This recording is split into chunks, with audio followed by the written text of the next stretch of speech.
माता रमाबाई अंबेडकर प्रत्येक महापुरुष की सफलता के पीछे उसकी जीवन संघनी का बड़ा हाथ होता है। जब उन सिंघनी का त्याग और सहयोग अगर न हो तो शायद वह व्यक्ति महापुरुष ही नहीं बन पाता। माँ साहेब रमाबाई अंबेडकर इसी तरह के त्याग और समर्पण की प्रतिमूर्ति थी। अक्सर महापुरुष की दमक के सामने उसका घर, परिवार और जीवन संगनी सब कुछ पीछे छूट जाते हैं, क्योंकि इतिहास लिखने वालों की नज़र महापुरुष पर केंद्रित होती है। यही कारण है कि माँ साहेब रमाबाई अंबेडकर के बारे में भी ज़्यादा कुछ नहीं लिखा गया है। रमाबाई का जन्म महाराष्ट्र के दापोली के निकट वणंद गांव में 7 फरवरी 1897 में हुआ था। इनके पिता का नाम भिखू धोत्रे और माँ का नाम रुक्मणी था। महाराष्ट्र में कहीं कहीं नाम के साथ गांव का नाम भी जोड़ने का चलन है। इस चलन के अनुसार उन्हें भिखू वाणंदकर के नाम से भी पुकारा जाता था। भिखू वाणंदकर अपनी कूलीगिरी की आय से परिवार का पालन पोषण बड़ी मुश्किल से कर पाते थे।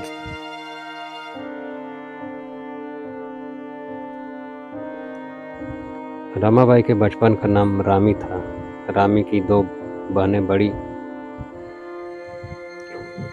बहन गौरा और छोटी का नाम मीरा था तथा एक भाई शंकर, जो चारों भाई बहनों में सबसे छोटा था।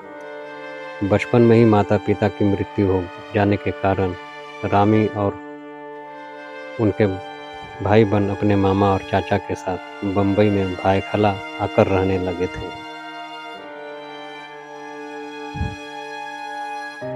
रामी का विवाह 9 वर्ष की उम्र में सूबेदार मेजर रामजी मालोजी सकपाल के सुपुत्र भीमराव से वर्ष 1906 में हुआ था। उस समय भीमराव की उम्र 14 वर्ष थी और वे 10वीं कक्षा में पढ़ रहे थे। शादी के बाद रामी का नाम रमाबाई हो गया था। शादी के पहले रमा बिल्कुल अनपढ़ थी, किंतु शादी के बाद भीमराव अंबेडकर ने उन्हें साधारण लिखना पढ़ना सिखा दिया था, जिससे वह अपने हस्ताक्षर कर लेती थी। डॉक्टर बाबा साहब अंबेडकर रमा को रामी कहकर पुकारा करते थे, जबकि रमाबाई बाबा साहब को साहब कहा करती थी। रमाबाई और भीमराव अंबेडकर की वर्ष 1924 तक 5 संतानें हुई थी। बड़े पुत्र यशवंत राव का जन्म 12 दिसंबर 1912 में हुआ था। उस समय भीमराव अंबेडकर परिवार के साथ मुंबई के पायबावाड़ी परेल BIT चाल में रहते थे। जनवरी 1913 में बड़ौदा राज्य सेना में लेफ्टिनेंट के रूप में नियुक्ति होने पर डॉक्टर भीमराव अंबेडकर बड़ौदा चले आए, पर जल्द ही उन्हें अपने पिता रामजी सकपाल की मृत्यु के चलते बीमारी के चलते मुंबई वापस लौटना पड़ा, जिनकी मृत्यु रमाबाई के दिन रात सेवा और चिकित्सा के बाद भी 2 फरवरी 1913 को हो गई।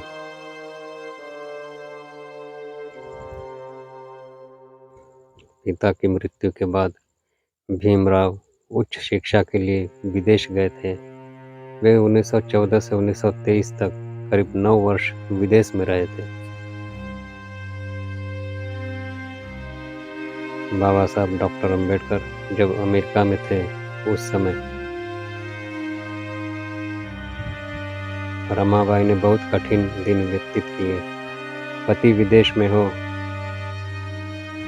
और खर्च भी सीमित हो, ऐसी स्थिति में कठिनाइयां आनी एक साधारण सी बात थी। रमाबाई ने यह कठिन समय भी बिना किसी शिकवा शिकायत के बड़ी धीरता से हंसते हंसते काट लिया।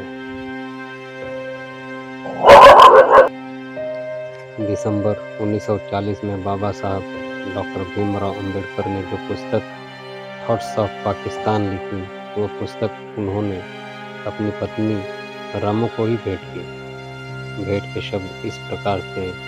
मैं पुस्तक रमा को उसके मन की सात्विकता, मानसिक सद्वृत्ति, सदाचार की पवित्रता और मेरे साथ दुख झेलने में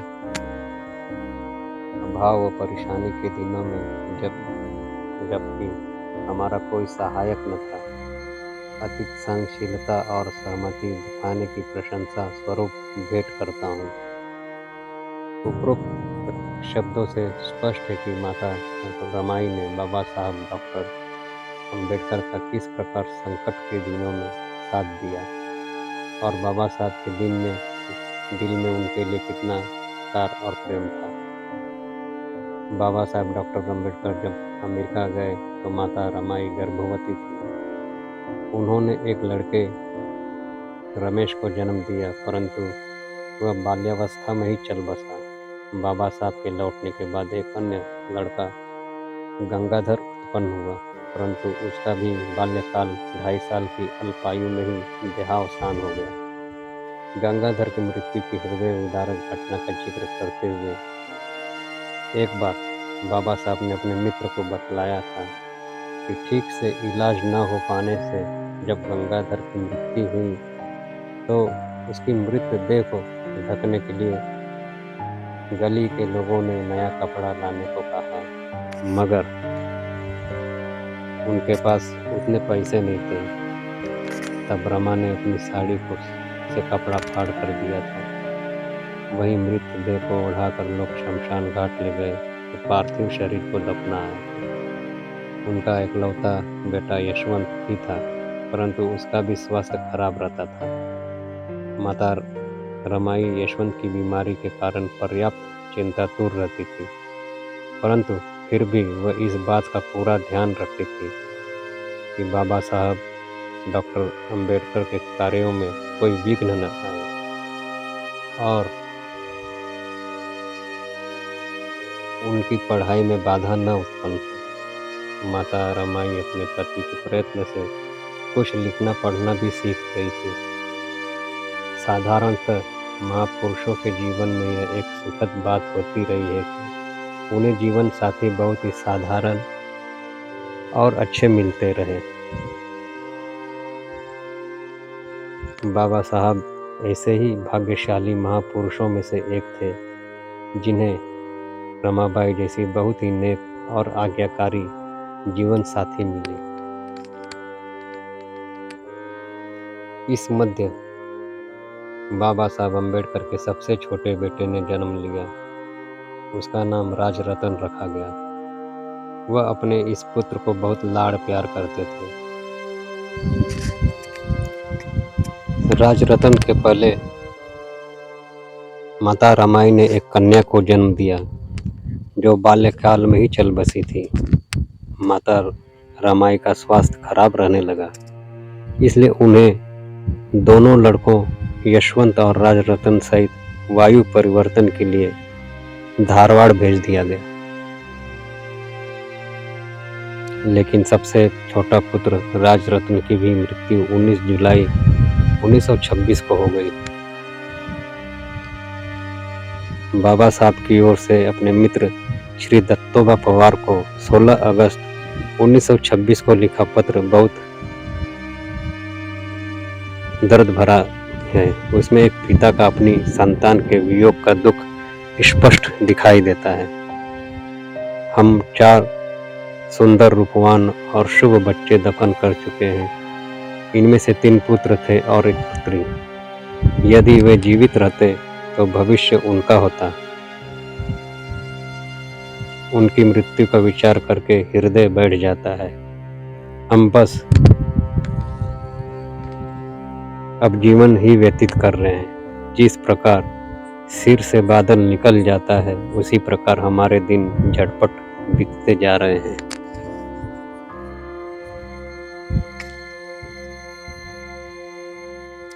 बच्चों के निधन से हमारे जीवन का आनंद ही जाता रहा, और जिस प्रकार बाइबिल में लिखा है, तुम धरती का आनंद हो, यदि वह धरती को त्याग जाए तो फिर धरती आनंद पूर्ण कैसे रहेगी। मैं अपने परिक्त जीवन में बार बार ऐसा ही अनुभव करता हूँ। पुत्रों की मृत्यु से मेरा जीवन बस ऐसे ही रह गया है। जैसी तृण कांटों से भरा हुआ कोई उपवन। बस अब मेरा मन इतना भर आया है कि और अधिक नहीं लिख सकता। चारों बच्चों की मृत्यु का कारण धनाभाव था, क्योंकि डॉक्टर अंबेडकर स्वतंत्र जीविकोपार्जन के काम की तलाश में मारे मारे फिर रहे थे, जिसके कारण घर की माली हालत बहुत खराब थी। जब पेट ही पूरा नहीं भर रहा हो तो बच्चों की बीमारी के इलाज के लिए पैसे कहाँ से लाते। बाबा साहब के सबसे बड़े पुत्र यशवंत ही जीवित रहे थे। वह भी हमेशा बीमार सा रहते थे। माता रमाबाई को और बच्चों की चाह थी, मगर अब वह और बच्चा होने से डॉक्टर के अनुसार उन्हें टीबी होने का खतरा था। इस तारतम्य में डॉक्टर ने बाबा साहब को सावधानी बरतने की सलाह दी थी।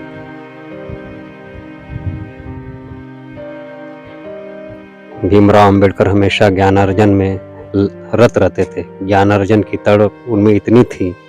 रमाबाई इस बात का ध्यान रखती थी कि पति के काम में कोई बाधा न हो। वह पति के स्वास्थ्य और सुविधा का पूरा ध्यान रखती थी। बाबा साहब पढ़ते समय प्राय अंदर से दरवाजा बंद कर देते थे। रमाबाई कई बार जोर जोर से दरवाजा खटखटाती, परंतु दरवाजा नहीं खुलता। तब थक हार कर वह लौट जाती। इस चक्कर में कई बार भूखे ही रह जाती थी। पति भूखा हो और वह भोजन कर ले, उन्हें मंजूर नहीं था। डॉक्टर की सलाह अनुसार बाबा साहब भी रमा से दूरी बना ही रहते थे।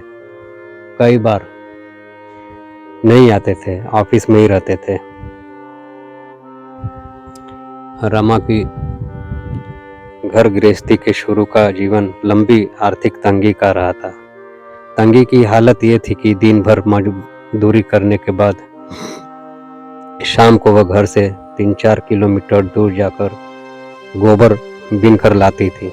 गोबर से वह कंडे थापती और फिर उसे वह बेच आती।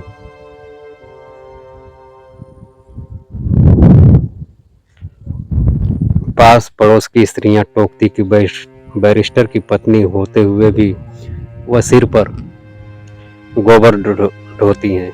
इस पर रमा कहती, घर का काम करने में लज्जा की क्या बात है। रमा एक सीधी सादी और कर्तव्य परायण स्त्री थी। पति और परिवार की सेवा करना वह अपना धर्म समझती थी, चाहे जो भी विपत्ति हो। किसी से सहायता लेना उन्हें गंवारा नहीं था। कई बार मौके आए जब परिचितों ने उन्हें मदद की पेशकश की, किंतु रमा ने लेने से इनकार कर दिया। माता रमाई संतोष, सहयोग और सहनशीलता की मूर्ति थी। डॉक्टर बाबा साहब अंबेडकर प्राय घर से बाहर रहते थे। वे जो कुछ कमाते थे उसे वे रमा को सौंप देते और जब आवश्यकता होती उतना मांग लेते थे। माता रमाई का घर का खर्च चला कर कुछ पैसा जमा भी करती थी, क्योंकि उन्हें मालूम था कि बाबा साहब डॉक्टर अंबेडकर को उच्च शिक्षा के लिए पैसों की जरूरत होती है। बाबा साहब की पक्की नौकरी न होने से उन्हें काफी दिक्कत होती थी।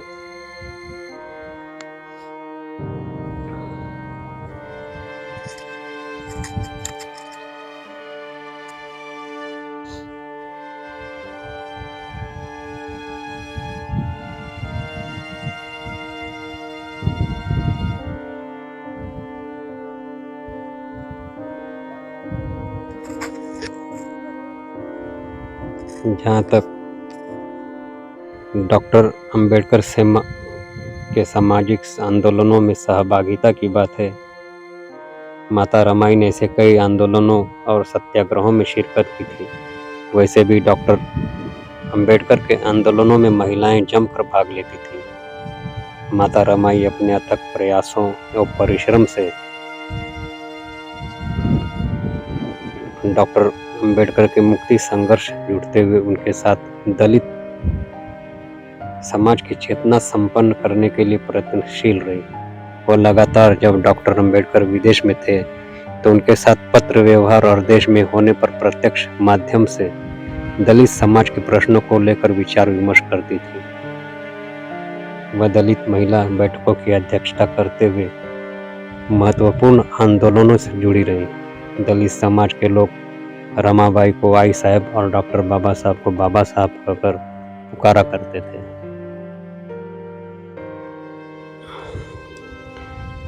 अंबेडकर के राजनीतिक आंदोलन में रमाबाई की बढ़ती रुचि को 1920 की मनगांव परिषद के बारे में उनकी जिज्ञासा से, साहू महाराज के कार्यों में उनके सवालों से, 1927 के महाड़ सत्याग्रह में भाग लेने में उनकी उत्सुकता से तथा मुंबई के जे अस्पताल में स्त्रियों की सभा को संबोधित करने से मापा जा सकता है।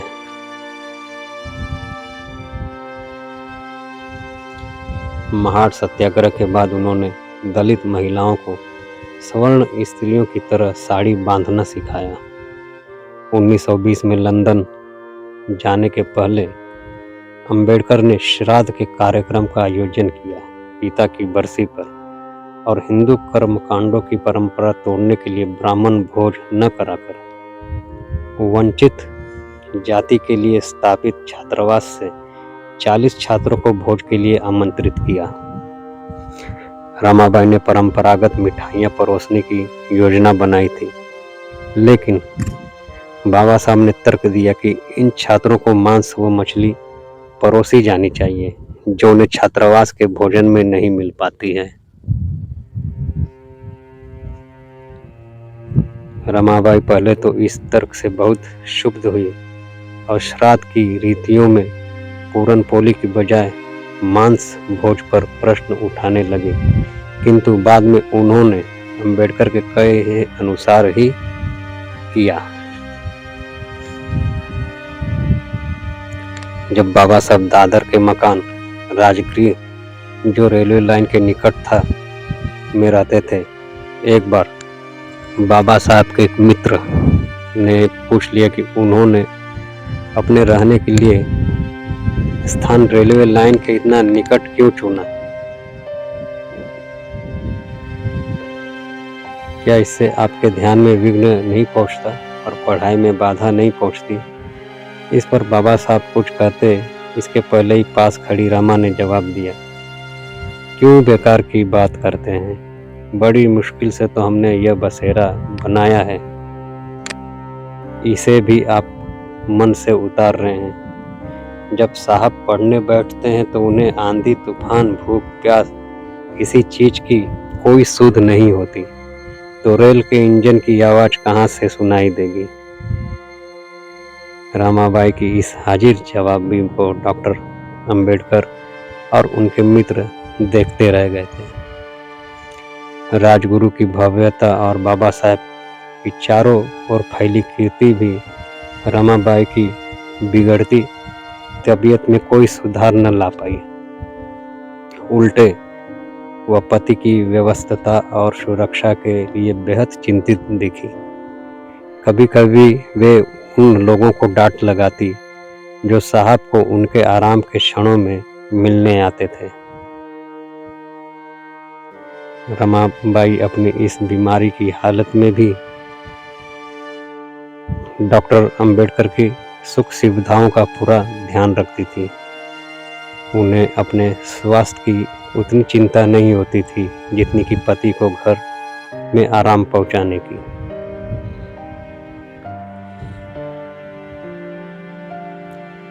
वहीं दूसरी ओर डॉक्टर अंबेडकर अपने कार्यों में अत्यधिक व्यस्त रहने के कारण रमाबाई और घर पर ठीक से ध्यान नहीं दे पाते थे।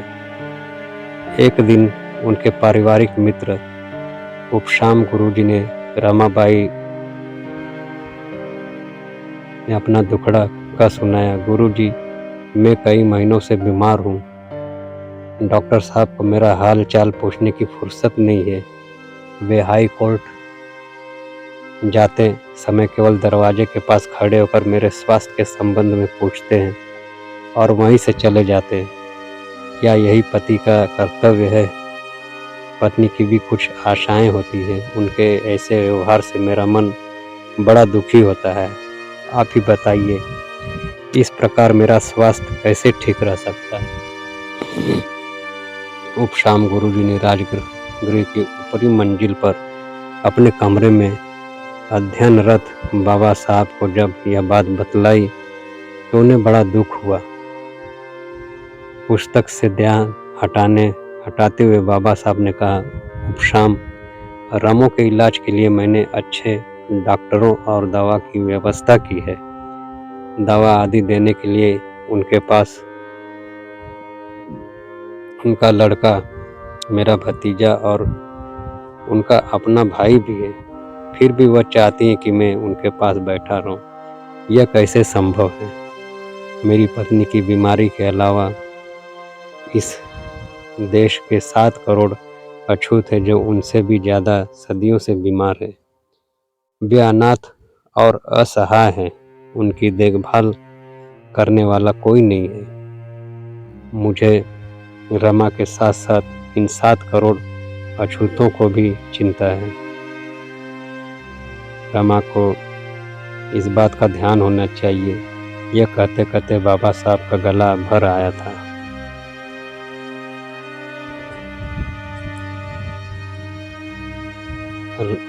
माता रमाबाई काफ़ी लंबे समय तक बीमार रही और अंततः 27 मई 1935 को जब बाबा साहब डॉक्टर भीमराव अंबेडकर कोर्ट से लौटे तो माता रमाबाई ने इशारों से बाबा साहब को अपने पास बुलाया और हाथों में हाथ लेकर कहा कि देखो, आप मुझे वचन दो कि मेरे निधन के बाद आप हताश नहीं होंगे। हमारे बच्चे तो जिंदा नहीं रह सके, समाज ही अपना बच्चा है। मुझे वचन दो कि आप उन्हें ब्राह्मणी व्यवस्था से आज़ाद करेंगे। ऐसा कहकर माता रमाबाई ने डॉक्टर बाबा साहब अम्बेडकर को अकेला छोड़ इस दुनिया से विदा हो गई। रमाबाई की मृत्यु से डॉक्टर अम्बेडकर को गहरा आघात लगा। वे बच्चों की तरह फूट फूट कर रो रहे थे। ऐसे महान आत्मा को शत शत नमन। जय भीम, जय भारत।